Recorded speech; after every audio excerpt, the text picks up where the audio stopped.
Am I really gonna defile this grave for money? Of course I am! Alright, let's just get out of the way. You might be thinking, why is DBcember back? And who is this guy? Or you might be thinking that Team 4-Star has rechanged their name, they lost a bunch of their subscribers, and Lanny Bator has been recasted for a brown guy. So that last part, not true. So basically, one of my favorite traditions from Team 4-Star was that the end of the year, they used to do this thing called DBcember, which they would create a countdown of things that were Dragon Ball related. And then one year, they finally decided to have one final one and no longer continue DBcember. And if you've been following my channel for a while, I've been doing this thing called Dragon Ball in insert year. So far from Dragon Ball in 2010 to Dragon Ball to 2015. And while doing those videos, I've been also taking account of stuff that happened during 2024. And I was originally gonna make a video for the first half of 2024 and release it during Christmas Day, which still might happen.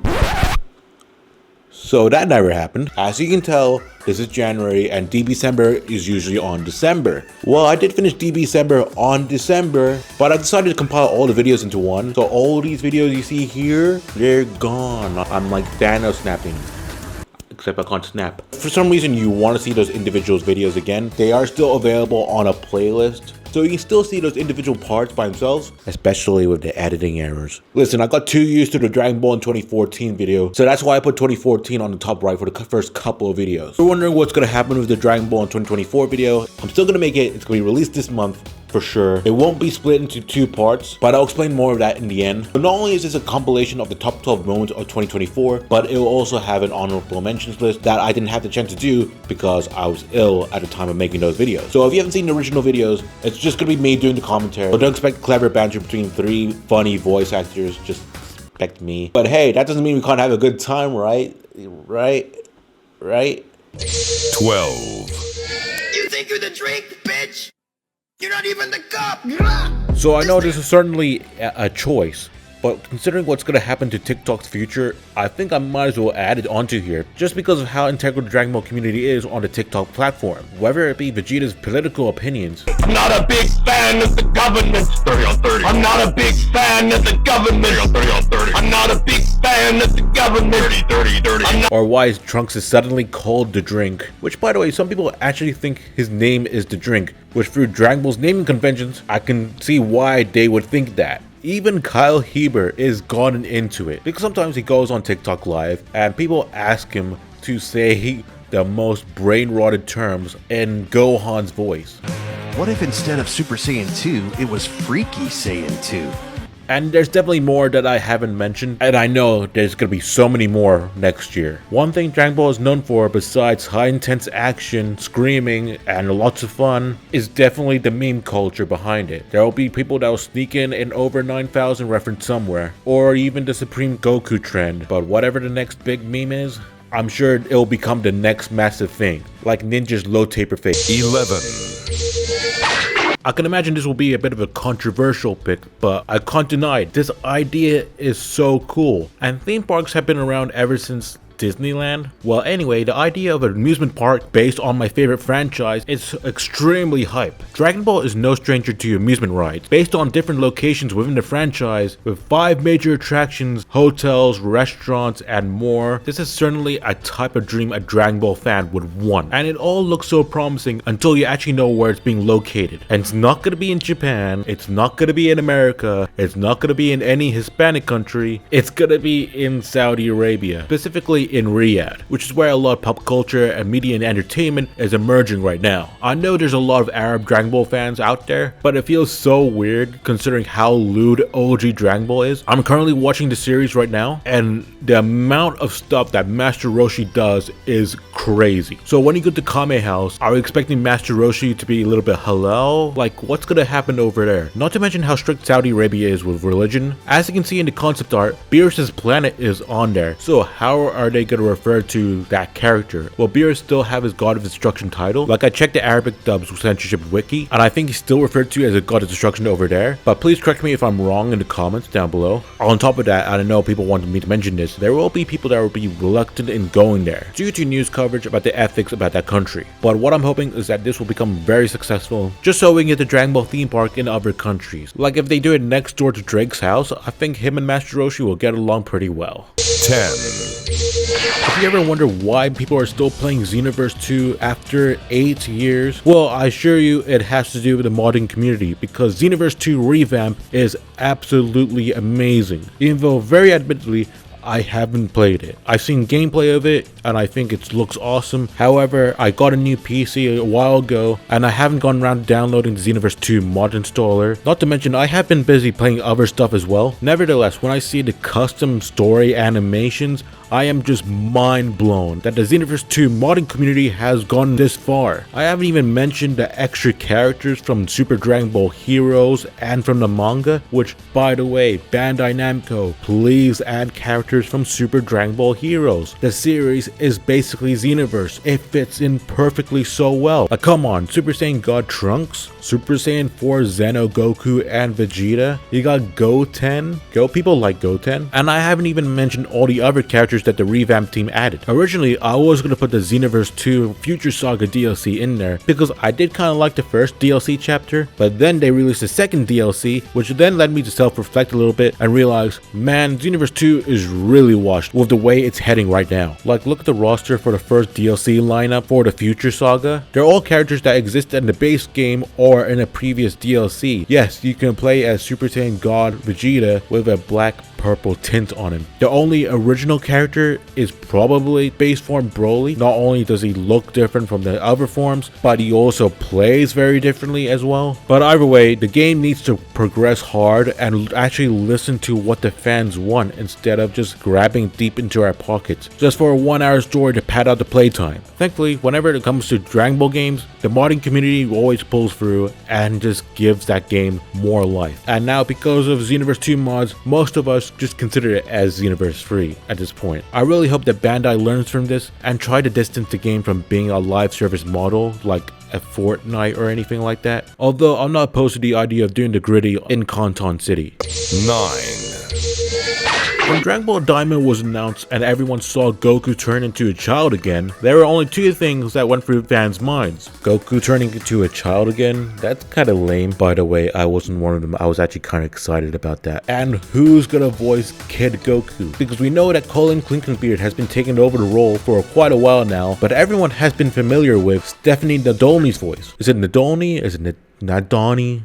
I don't know how to pronounce it, so I'm going to say Nadolny. So I apologize if I'm butchering it at the moment. But I can tell you from her TikTok, she attends a lot of conventions, and you can see that she's still connected with that character. I mean, hell, you can look at her TikTok comments, and she's liked comments asking her to come back for that role again for Daima. And then around September time, there are these rumors going around that she is going to come back as Mini Goku. And a couple of weeks later, the official world premiere English dub trailer comes out, and we hear this one line. Alright, now let's go! Yep, that's her, and she's back. And I think the last role she had was Dragon Ball Origins 2, all the way back in 2010. So it's been 14 years since we heard her voice as his character again. While I'm at it, I don't want to make it sound like I'm putting down Colin Clinkenbeard's voice down. Like I said in the Dragon Ball 2015 video, I did think that she did a great job as Teen Gohan for Dragon Ball Kai, but when it comes to Goku, it just makes sense with Stephanie Nadolny's voice. Recently, I watched one of Totally Not Mark's short videos, and he explains that Goku is meant to have a hick accent. And as you can see with most of the English dub voices, he doesn't really have that, except for Stephanie Nadolny, who kinda does have a bit of a hick accent in there. I think when Daima was announced, I can imagine there was a lot of uproar for Stephanie Nadolny to come back for that role, and I'm gonna put on my conspiracy theory hat on, and that she was added in pretty late. The only reason why I'm saying this is because if you look at the Daima DLCs for the Dragon Ball games, they're all still in Japanese. I'm guessing guessing they initially had Colin Clinkenbeard's voice in it at first, but then after some self-reflection, they decided to change their minds, and then they decided to recast her with the OG. There could be a more logical explanation, but right now I'm glad that she's back. However, I am annoyed that they premiered the English dub for Daima in theaters back in November only for America and Canada, and we have to wait all the way till January 10th to hear the English voices. It's as if they forgot there's an English-speaking audience outside of America and Canada. What about those poor people in Saudi Arabia who are getting a theme park? Maybe they would have wanted one. You never know. 8.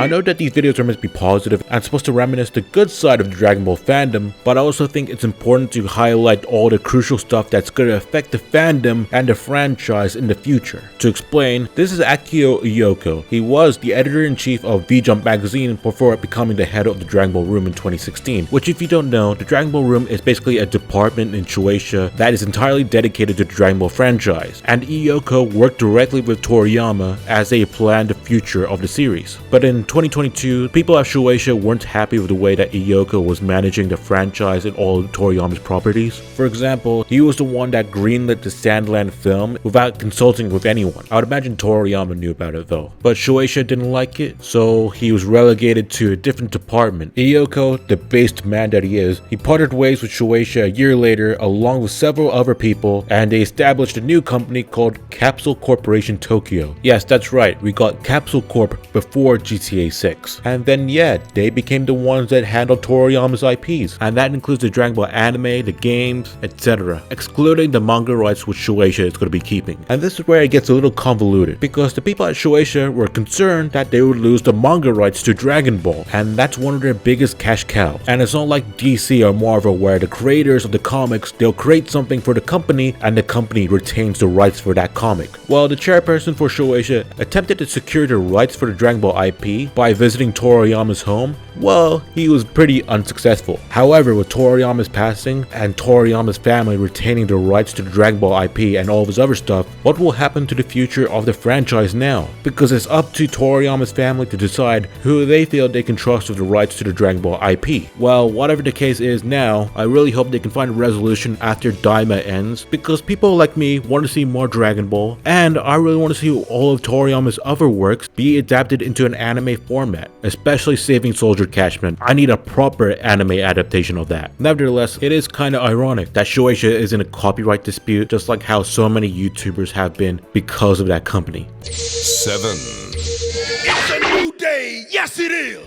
This list couldn't get any weirder. I'm including stuff that is not officially attached to the Dragon Ball license. But if you've seen some of my other videos, you might be able to tell that I'm also a WWE fan. And one thing you should know about WWE, the faction, the New Day, are really into pop culture, and they made some references to the Dragon Ball product. Whether it be dressing up as Saiyans at WrestleMania, sponsoring Sparking Zero, or even being invited by Bandai Namco to play some of their games. But after 10 years, something has gone wrong with the team. They no longer have that positivity in them. To the non-wrestling fans watching this video, let me explain. For 10 years, they have been a team. They've won multiple titles, they have obtained multiple accolades, but one day, one of the members of the New Day, Big E, he suffered a neck injury, and this is a legit injury, so he's been gone away from WWE for a long while. Currently, the only active members of the New Day are Kofi Kingston and Xavier Woods, and lately Woods has been experiencing some negativity, to put it that way. He's been acting like a heel, which in wrestling terms means a bad guy. So he's not been winning his matches clean, he's not defending the good guys when they're being attacked, and he's been arguing a lot with his teammate Kofi Kingston.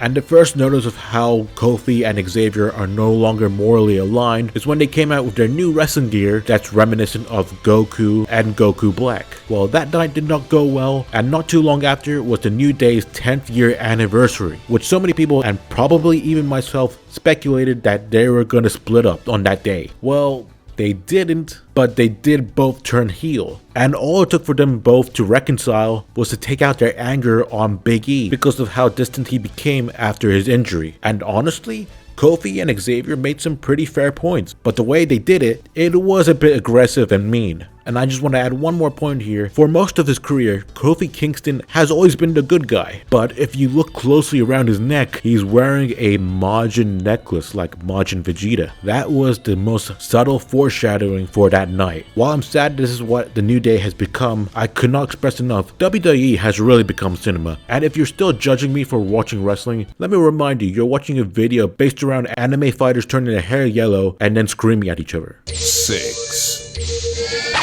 When it comes to Dragon Ball Z Kakarot, the developers know how to make a good DLC, and Goku's next journey is no exception. To utilizing the ground battles from the previous expansion, to the extra story that I'll get to in a moment. Although it was a bit of a hassle to redo the Kid Buu fight all over again, it was all worth it to see the recreation of the final moments of Z being adapted into this game. And honestly, the Goku vs Oob fight in the anime is very underrated. And no shocker that CyberConnect 2 handled it very well, but it only gets better with that final moment. Goku and Vegeta finally settling the score on who is the strongest. If you haven't seen this yet, I highly recommend downloading the game and getting this DLC because it's so worth it for these fan servicey moments. And I mean it. Put this video on pause, keep the tab open, or just put it in your watch later and come back to me after you've played it.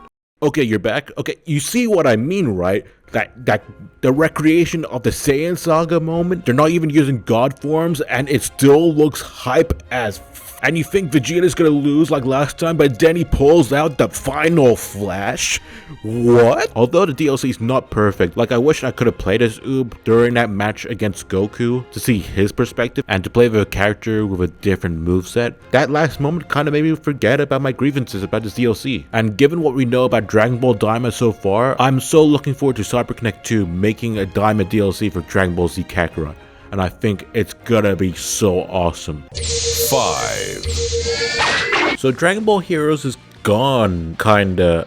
Sorta. Well, we know it's being expanded on with the new hit arcade game Dragon Ball Super Divers. I want to take this time and reminisce how Dragon Ball Heroes has really carried a franchise when there was no anime to back it up. And I don't mean Super Dragon Ball Heroes after Dragon Ball Super ended, I mean Dragon Ball Heroes before Battle of Gods and all of that stuff. Like, it got the fandom talking. As soon as we saw Super Saiyan 3 Trunks being animated on screen, and there was Super Saiyan Bardock, Gotenks GT, which I'm confused how did that not make it into the Dragon Ball GT anime, and a plethora of other transformations and characters. Not to mention how this card game franchise has been expanded on. We got the Super Dragon Ball Heroes anime, we got the Super Dragon Ball Heroes manga, we got another Super Dragon Ball Heroes manga, and we got the Dragon Ball Heroes Victory Mission manga, which kickstarted Toyotaro's career in Shueisha. And I haven't even gone to the part in which it was released in the West, and I think barely anyone bought it, which is a real shame considering how much fan demand there was for this game to come over to here. But I guess everyone just settled down with just watching the Super Dragon Ball Heroes anime with the fan subs turned on, which did have a bit of a real rough start in the beginning, but I think it got better with the Ultra God Mission arc, but then it took a nosedive down with the Meteor Mission arc with that 3D animation. I'm open to 3D animation Dragon Ball, but I expect higher quality production from the official product. Like, it's telling when creators like Devil Artemis can outcompete with these people. I think it's on par with my 2013 Machinimas if I'm being honest. Nevertheless, Dragon Ball Super Divers looks really interesting, and I can't wait to see how that game is going to be fully developed over time, all the way here behind my computer screen, because I'll never be able to play it. Yeah, just to insert that JoJo's meme here. That's why I'll never forgive the Japanese. 4. When it comes to Dragon Ball battles and Dragon Ball fans, everyone wants to know who is the strongest. With characters like Broly, Goku Ultra Instinct, Ultra Ego Vegeta, and now Beast Gohan, the question is up in the air right now. After Toyotaro has finally finished his superhero adaptation, we were finally getting a new story. Although it's only 3 chapters long, it really cooked up a storm of how good it actually was. Things were heating up with chapter 101 when Goku finally meets Gohan after a very long time, and then chapter 102 when Gohan fights Goten and Trunks, and then they fail the fusion again. At this point, I'm just losing all hope that an adult Gotenks will ever happen. But don't worry, it gets really good again when Master Ultra Instinct Goku enters the fray against Beast Gohan. Thereafter, in the next chapter, we were all blown away when Gohan knocks the Ultra Instinct out of Goku. Even Broly was surprised, which led to Goku switching out with him as a way to apply Gohan's knowledge onto Broly's strength. And it was so successful successful that Vegeta got so jealous that he wanted to fight too. From then on, it became a Saiyan Royal Rumble with, I guess, no conclusive winner. By the way, 2 of those red ribbon guys from the superhero movie are there, and they were recording the fights, which led to a lot of us thinking, okay, this is gonna lead to a perfect Cell Max being made, right? Well, after that battle, they were too traumatized and they gave up their plan of world domination. But I have a little bit of hope that the footage will be used for a bigger plot in the future sooner or later. And to cap off the last Dragon Ball Super chapter of the year, Manga Goku finally interacts with Pan. We know that these two have a strong relationship in the end of Z, and it's really heartwarming to see it being formed in the pages, even though it momentarily elevated Goku from being a horrible dad to a terrible granddad. But the icing on the cake was when Piccolo was waving goodbye to Pan's teacher. Initially, I thought that Toyotaro was shipping them because the fans were after they saw their interaction in the superhero movie. In the dub, he calls her by her first name, and it doesn't get as romantic as that in the Dragon Ball universe. However, it was revealed by Toyotaro that he originally had Piccolo fly away with them, but then Toriyama came in with one final correction. And how fitting was it that his last amendment was his favorite character waving goodbye. 3. I don't know about you guys, but I am really enjoying Dragon Ball Daima at the moment. I know there was a lot of hesitation and pushback when this series was announced, and that's mainly for its childish tone, or the fact that it's a bit derivative from Dragon Ball GT. Nevertheless, I've said this before and I'll say it again. Toriyama's weakest stories are mostly considered just okay, but when he peaks really hard. But where does Dragon Ball Daima fit into the Toriyama spectrum? Well, in the time that I'm recording this, there's only been 11 episodes so far, and it's a bit unclear of how many episodes there's gonna be in this series. Not to mention, it was supposed to be a web series, that was until Toriyama passed away, so it's a little hard to determine how the overall product will turn out. But just from my perspective, I think it's going wonderfully so far. We've learned so much about the Dragon Ball universe as a whole within these 11 episodes, and honestly, that's more than what Super Dragon Ball Heroes and even Dragon Ball Super has come up with. It is probably the most lore dumpy that Dragon Ball has ever been, and I absolutely love it. Until I go on Twitter and I see the quote-unquote real Dragon Ball fans explain how this is retconning Toriyama's previous canon. Like in the last episode, Piccolo says that his father's name is Katatsu. And of course, there's some brainlet on Twitter trying to explain that Demon King Piccolo is no longer canon or something like that, even though the name Katatsu was already known since the Saiyan or Namek saga. Even Team 4-Star mentions it in their series, and it's literally during the Super Comic Guru scene. But I'm glad there are a lot of fans that have that level of common sense to like reply and rebuttal that point. Otherwise, it just looks like the Star Wars fandom getting upset over a retcon from a previous canon. I'm sorry for the slight tangent right now, but I have to say, there's so many issues that the Acolyte had and could be legitimately criticized on, but an age change on Wikipedia isn't one of them. And as much as I am glazing Dragon Ball Daima right now, I'm sure there's possibly a few things you can actually criticize the series on. Like I heard this is meant to have a limited run, right? And I think there's some episodes where they should either cut or rearrange moments so that the pacing moves smoothly. And yeah, I have to agree with some Dragon Ball Meathead fans. There could be more episodes with high stakes action. But damn it, I'm gonna go back to glazing it again because I love the animation. I think this is the best that Dragon Ball has ever looked ever. I think it looks better than Battle of Gods, and don't get angry when I say this because this could be recency bias right now. I think it looks better than Dragon Ball Super Broly. It just oozes that current Toriyama style. And the music, like, come on. Zed during the opening is wild enough as it is, but I also love the RPG-esque music in the background. And I don't care what y'all saying. Majin Kuu's on my top 5 Greenman list. 2.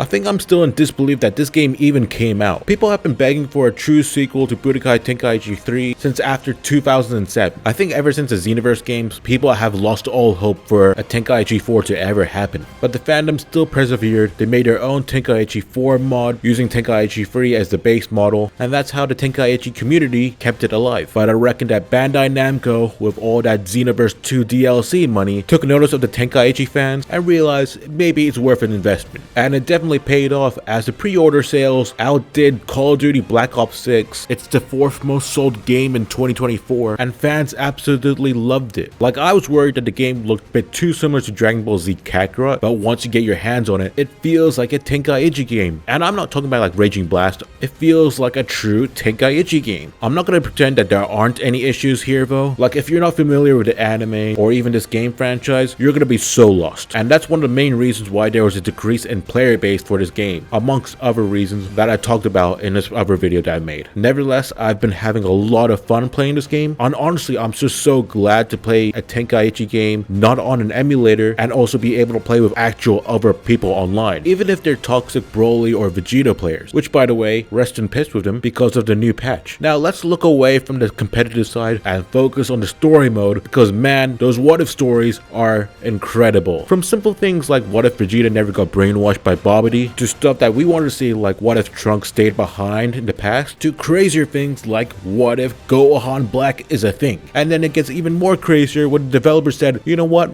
You create your own what ifs with this custom battle mode. I did a whole video essay on it explaining why this game mode is so important to the fandom, amongst other stuff. I'm looking forward to seeing how this game gets updated over time, and I might be crazy for saying this, but I think this is my game of the year of 2024. But I'm also playing Astrobot, and I think that might overtake it. Number 1.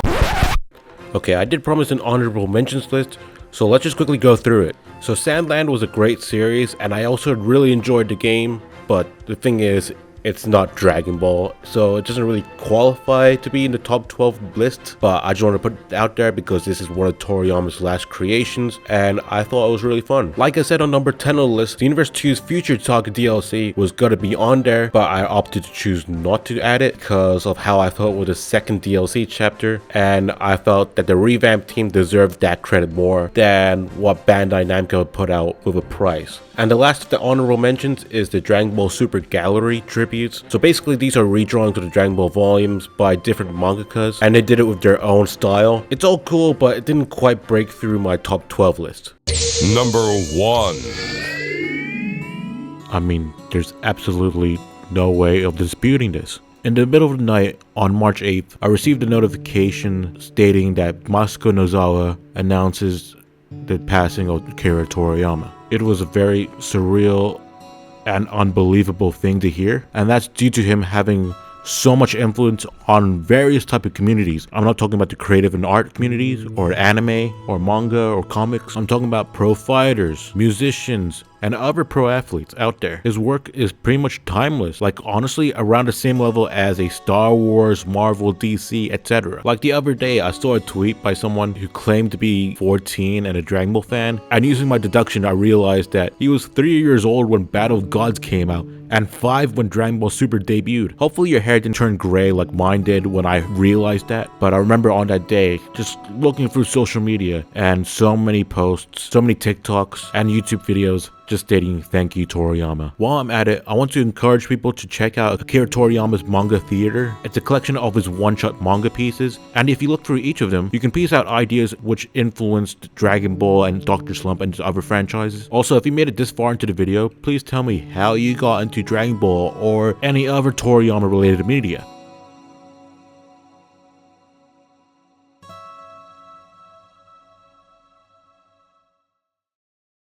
So that was the top 12 moments of 2024. If you have a top 12 moments of your own, please comment down below and I'll do my due diligence and reply back to it and give my opinion on it. So in terms of the Dragon Ball in 2024 video, it's gonna happen. I'm working on it. I've done most of the script right now, and as an added bonus, when I finish up to the halfway point of 2024, I will upload that video straight to YouTube for members only, just in case if you want to help support the channel. Otherwise, you could still wait for the full video. That will definitely come. You don't have to be a member for it. You can just watch it straight away, and I'll find other ways to make the membership more worth it, whether it be adding emotes and stuff like that. Thanks for watching, and thank you for making my 2024 so awesome here. I've said it multiple times on my previous videos, but reaching 1,000 subscribers was a big deal to me. I absolutely do enjoy making videos that I'm very passionate about, and I'm really glad that there are people that can resonate and also interact and commenting on the channel. I absolutely love that. For people who watched the original DBcember back in December, your support is absolutely amazing. Thank you for that. I'm absolutely wishing you all the best 2025. And if you're new to here, you're also gonna get the Same luck, just not as good as the people who originally watched it. And yeah, thanks for watching, and see ya next time.